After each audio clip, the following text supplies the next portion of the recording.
Aturan syarat keanggotaan BPJS untuk transaksi jual beli tanah dan bangunan tertuang dalam Surat Dirjen Penetapan Hak dan Pendaftaran Tanah Kementerian ATR BPN yang menyebutkan kartu peserta BPJS Kesehatan menjadi syarat jual beli tanah. Aturan ini efektif diberlakukan pada 1 Maret 2022. Praktisi kenotariatan dan pejabat pembuat akta tanah PPAT, Andi Prayitno menilai aturan ini tergesa-gesa dan kurang sosialisasi. Meski merasa tidak terbebani dengan syarat tambahan ini, Andi mengungkapkan aturan tersebut akan banyak menunda proses jual beli. Alasannya, belum semua warga sudah menjadi peserta BPJS. Sehingga proses jual beli masih harus menyesuaikan dengan kewajiban pemohon, yakni menjadi peserta BPJS. Ia menyarankan program ini ditunda.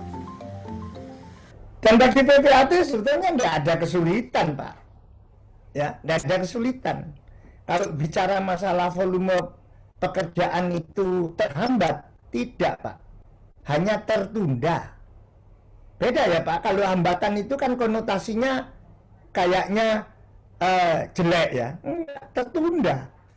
Mengenai peraturan ini sebaiknya dikaji ulang yang pertama atau di adendum. Yang kedua, sebelum direalisasikan harus disosialisasikan. Karena masyarakat kecil ini tidak paham. Kalau menengah ke atas, Pak, mungkin tidak ada masalah ini, tidak ada keberatan. Menurut Andi, tidak semua warga kuat membayar iuran BPJS. Dari pengalamannya sebagai PPAT, tidak semua orang yang membeli rumah adalah warga mampu. Yang mencontohkan, masyarakat pembeli rumah sangat sederhana atau perumahan rakyat. Cicilan rumah jangka panjang membuat mereka cukup berat harus membayar iuran BPJS. Di Surabaya sendiri, aturan baru ini diklaim tidak akan menyulitkan masyarakat.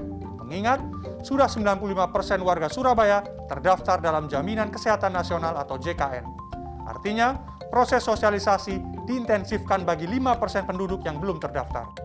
Karena per 1 April 2021 kemarin, Kota Surabaya sudah Universal Health Coverage 95%, lebih dari 95%. Artinya, sudah lebih dari 95% penduduk Kota Surabaya sudah memiliki jaminan kesehatan nasional. Nah, 95% ini itu dari berbagai segmen. Ada segmen yang pekerja penerima upah, penyelenggara negara, atau pekerja penerima upah yang dari badan usaha, kemudian penduduk yang didaftarkan oleh pemerintah daerah Kota Surabaya untuk menjadi peserta JKN, dan juga ada yang dari peserta mandiri yang berbayar sendiri. Menurut Betsy, aturan wajib menjadi peserta BPJS sebenarnya bukan hal baru. Undang-Undang Nomor 40 Tahun 2024 tentang Sistem Jaminan Sosial Nasional menyebut adanya kewajiban masyarakat sebagai peserta. Presiden Joko Widodo kemudian menerbitkan Instruksi Presiden Impres Nomor 1 Tahun 2022 tentang optimalisasi pelaksanaan program jaminan kesehatan nasional. Salah satunya, mensyaratkan keanggotaan BPJS bagi masyarakat yang akan melakukan transaksi jual beli tanah dan rumah. Miftah Farid, Andreas Wicaksono, Surabaya, Jawa Timur.